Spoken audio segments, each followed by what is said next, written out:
नमस्कार, मैं हूं आशीष और आप देख रहे हैं आशीष कॉमर्स क्लासेस। मेरे प्रिय साथियों, हम लोग अपने वीडियोस में चर्चा कर रहे थे ऑडिटिंग की यानी अंक अक्षर की, और आज के हमारे वीडियो का टॉपिक है बोनस यानी अधिलाभांश।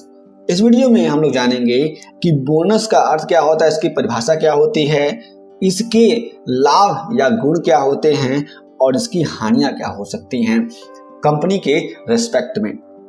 तो सबसे पहले जानते हैं कि बोनस का अर्थ एवं परिभाषा। निश्चित दर से अंशधारियों के मध्य लाभांश वितरण के पश्चात भी जब कंपनी के पास लाभांश का कुछ हिस्सा बच जाता है तो उसे कंपनी पुनः अपने अंशधारियों में ही बांट देती है।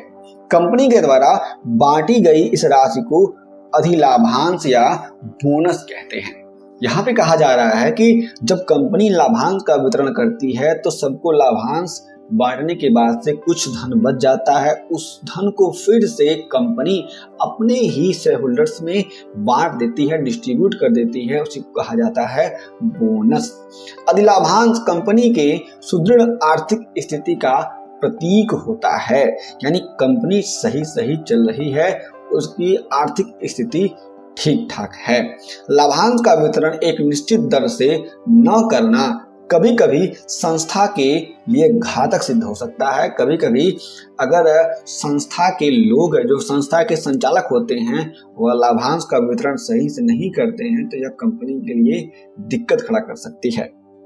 इसलिए कंपनी को अंशधारियों के मध्य लाभांश एक निश्चित दर से वितरित करना चाहिए। कभी कभी कंपनी अंशधारियों को लाभांश के रूप में बोनस शेयर भी जारी करती है। ये बात है अधिलाभांश की। इसमें हमने जाना कि अधिलाभांश यानी बोनस क्या होता है। अधिलाभांश के गुण या लाभ यानी merits or advantages of bonus, जिसमें पहला है इससे कंपनी के लाभ का पंजीकरण हो जाता है। दूसरा, कंपनी की तरल संपत्तियों का सुरक्षित होना, क्योंकि इससे संपत्तियों का बिना वितरण किए हुए ही लाभ का वितरण हो जाता है। तीसरा, बोनस अंश पर अंशधारियों को कोई कर यानी टैक्स नहीं चुकाना पड़ता है, अतः इनके लिए भी यह लाभप्रद होता है। चौथा, बोनस अंशों से अंशधारियों के अधिकार में वृद्धि होती है। यहाँ पे कहा जा रहा है कि बोनस अंश जब किसी को प्राप्त होते हैं तो उन अंशधारियों के अधिकार में वृद्धि होती है, ये बात समझना है। पांचवा, कंपनी की नकदी स्थिति बिना प्रभावित हुए लाभ का वितरण हो जाता है। कंपनी के पास जो वर्किंग कैपिटल है, बिना उस पर अफेक्ट हुए कंपनी के द्वारा लाभ का वितरण कर दिया जाता है। अब हम बात करते हैं अधिलाभांश की हानियों की, यानी डिसएडवांटेजेस ऑफ बोनस, जिसमें कुछ बातें इस प्रकार से हैं। पहला है अंशों के सट्टों का प्रोत्साहन। यहाँ पे अंशों के सट्टों को प्रोत्साहन मिलता है जब बोनस दिया जाता है। तो क्योंकि कंपनी में कोई भी अंशधारी बोनस लेना चाहता है, कोई नहीं लेना चाहता है, तो बोनस में इस तरीके से सट्टेबाजी हो सकती है। दूसरा, लाभांश की दर में कमी आना, क्योंकि अंशों की संख्या बढ़ जाती है, इसमें लाभांश की दर में कमी आती है।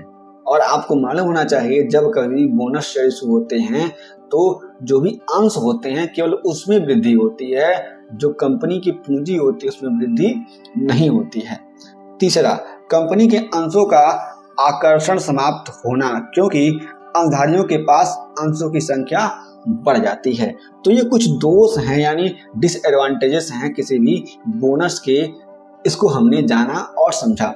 यदि आपके पास कोई भी प्रश्न है बोनस से जुड़े हुए, कंपनीज एक्ट या फिर ऑडिटिंग से जुड़े हुए, तो हमें नीचे कमेंट बॉक्स में जरूर बताएं। चैनल को सब्सक्राइब करें और अपने दोस्तों से भी वीडियो को शेयर करें। हम फिर से मिलेंगे एक नए वीडियो के साथ, तब तक के लिए जय हिंद।